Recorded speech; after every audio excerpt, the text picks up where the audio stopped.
this video, we are going to look at an overview of compression.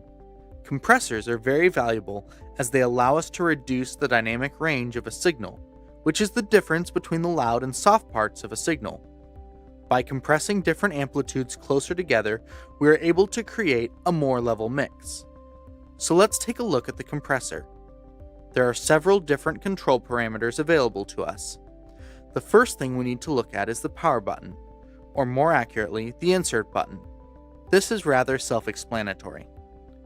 Next, you will see an input gain, where you can adjust the level at which the signal comes into the compressor. As with any audio device, you want to make sure you have a good strong signal for the compressor to function properly, but not so strong that you clip.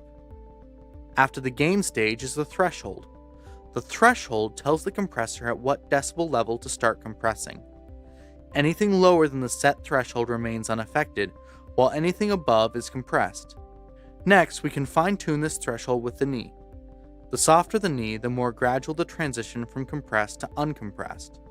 The harder the knee, the harsher the transition. Now that we have told the compressor what signals to compress, we have to tell it how much to compress them. We do this with the compression ratio, which determines the amount. For example, a 2:1 ratio would reduce the part of the signal that is over the threshold by half. The next two things to set are your attack and release time. The attack time controls how long it takes for the signal to become fully compressed after it passes the threshold.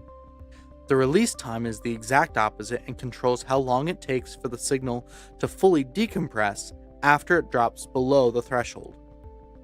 After you have adjusted all the compression settings, the signal's overall level will be somewhat reduced.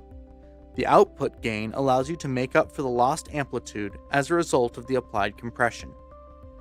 Now that you have an overview of how to use a compressor, we can take a look at specific scenarios where compression is important.